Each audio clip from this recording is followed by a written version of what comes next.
Hi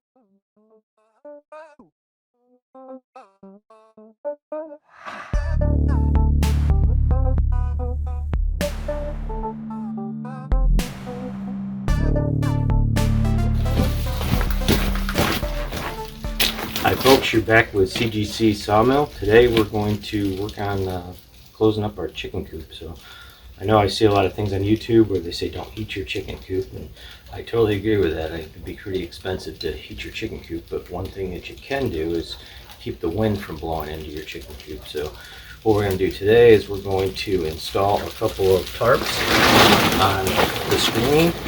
I'll show you the chicken coop, and everybody's going to be a little bit different on how they install them or what they need to install as far as just some tarp just to keep the wind off those chickens during the cold months, right? So it will help them not freeze up in the wintertime. There's manure or chicken droppings there that help keep the chicken coop a little warmer too, right, as that builds up over the winter, right? So it'll help keep them warmer, and keeping that wind off them is crucial. So let's go through that chicken coop. So I have it's not a huge chicken coop, but it's a decent sized chicken coop. So we have an 8x8 area that they have the air to circulate through. And what I'm going to do is I'm going to close up two sides of this. So actually three sides will be closed up, because this wall here of course is closed up, and there's another part of the chicken coop in there. So we're going to close up two sides of this. The side that's underneath my lean shed here is going to stay open just so they get some air, because I don't want to totally close them up and suffocate them, with no air allowed to get in there. So you definitely want to be able to allow airflow a little bit, but not a lot, right? So my chickens like to roost, a lot of them do, on these roosts that are right outside here. So they'll set up on these roosts at night, and it gets pretty cold when the wind's blowing and it's 0 degrees out, whereas that wind won't blow through here, which will help keep them a little warmer. Now in here, a lot of my chickens will actually come in here, and I've got roosts in here for them to sit on.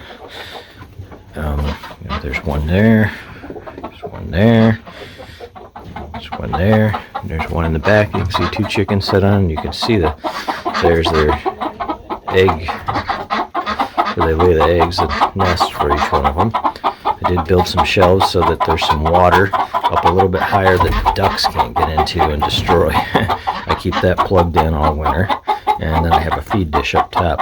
And the main reason I keep the water down below is they're less likely to poop in it, so I don't need to change it quite as often.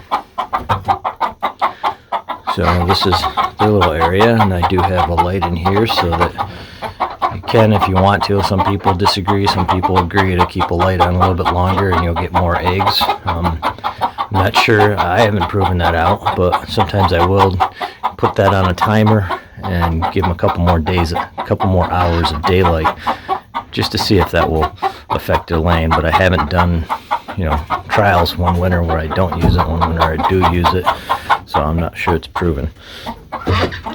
So what we're going to do today is we're going to close in this side here, and we're going to close in this side here with just some tarps. We're just going to screw them up there, and that will help keep the wind out. Yeah, I think I've showed it in a different video, but this is how I actually get the eggs, is so that I don't have to go into the chicken coop, I've actually built a little door here, and it allows me to access all the eggs. And of course I've got my bins up there for collecting eggs. I just use old coffee cans for collecting my eggs. And then this is my feed bin, which if a bear came around or some coons came around, they would just get into that overnight and eat it all. So I kind of let's step back a little bit.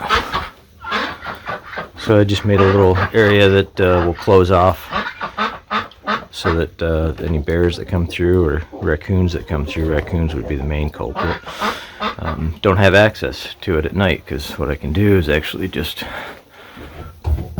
pop this down and close these, so every night they get closed, and and the access is not as easy. I mean, I guess a bear, if he wanted to, he'd rip right through that, but most likely he's not going to do that unless they're really hungry. All right, so let's look at there's doggy 1 and doggy 2. My 2 labs. And there are 2 tarps that we're going to do. So what I did is I just measured out. I need about 6 foot by 8 foot 2 tarps. I guess if I had one that was, say, it'd have to be more than 16 because you got to wrap it around that corner. But say 18 by 6, I could go all the way around it. But I just have 2 that are 8 by 6, which will do the job for the most part. All right, so we'll get back to that, showing you that in a few minutes. Okay, so what I found was one of my tarps was actually only a 6 by 6, not a 6 by 8. So I did find another tarp. That's the wrong one. It's actually 8 by, I think it's 10, 8 by 10 or 8 by 9. And I'm going to use that. I'm just going to fold it up a little bit at the top. So we'll get going with hooking this up at the bottom. So what I have here is, so I'm going to use a larger, I have just some regular sheetrock screws. That's all I need for this, is just some short sheetrock screws. I think they're 1.5 sheetrock screws. And I've got some washers, so I'll use some of these with just some washers. These are actually just washers that fell off of some old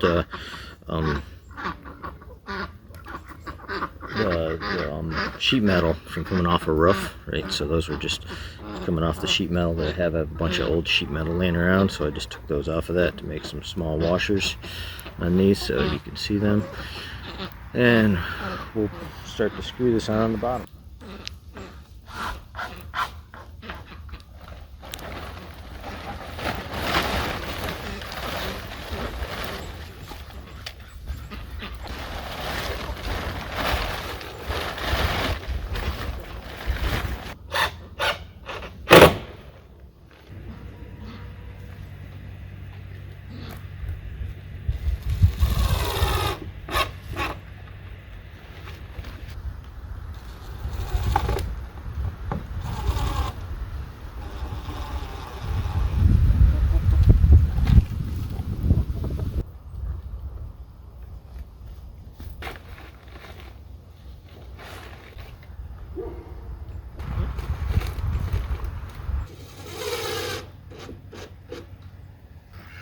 Now what I'm going to do is cut some short pieces of 1 by pine and just place it up there. I should have gone through this at first. Let me show you something.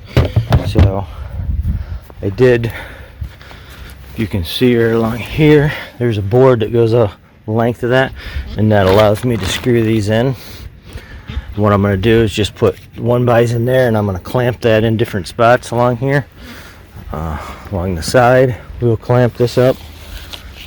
And just so the wind doesn't shred it to pieces. There shouldn't be a lot of wind once I get the front done there, and this side here, there's really not a lot of wind that comes through. Predominantly my wind is either coming from, which that is the west, it's coming from the west, or it's swirling back around from the east. So we've kind of buckled this up. Just got it in place. Now I'm going to actually cut some short pieces of 1 by so I can screw it into in the spaces in between to help hold it there. I would recommend doing that, some way of clamping that stuff so that if you do get a gust of wind, it doesn't just rip those rivets out or rip the screws out, and then you've got a problem in the middle of the winter, right? So if you button it up now, it'll make it a lot easier to make sure it doesn't rip down in the winter time. And it's not bad to take those 1 by pieces, just I'll make some short pieces out of that. Probably that chair probably wasn't the best idea to stand on, but I couldn't actually get a ladder in there on that bank, so the chair gave me enough height just to get up there. So we're going to go around and do the other side. We will actually put up that piece over there, and then I will cut those pieces and just start placing them on this.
Alright, so that is the plastic up.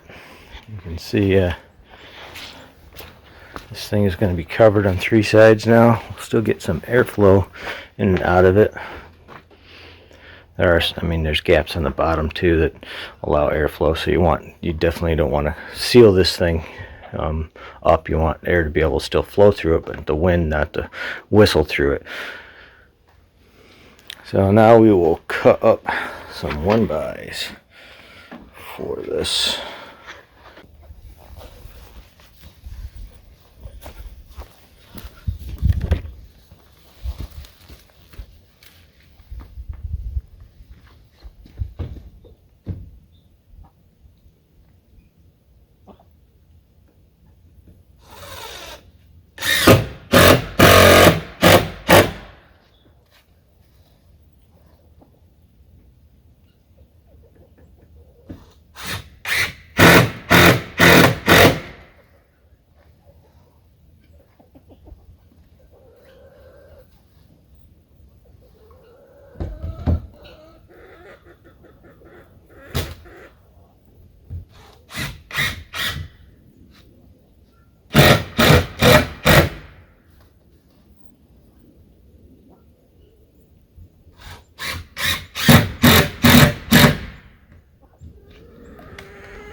So what I did there, there wasn't a lot of room for that to screw in on the bottom, so I missed with that screw going down into the 4x4.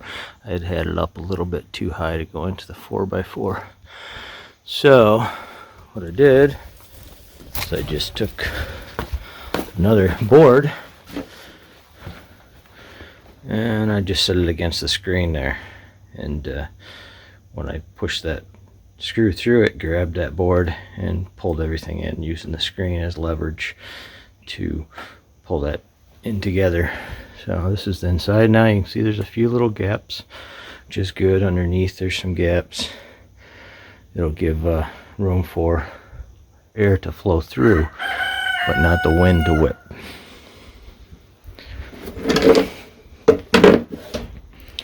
So we'll finish this up. We got to just put a few more pieces up here on this side, which shouldn't be as bad. Well, let's see. On this side here, I just got to put a few more pieces up just to help hold that from the wind from ripping it out of those rivets.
Okay, they should be all buttoned up for the winter, at least to keep them a little bit warmer. You can see I put a couple more up there to help hold that, a couple down there to hold that down. And if you don't have, like I showed you before, if you don't have wood on the other side of that, you can actually just,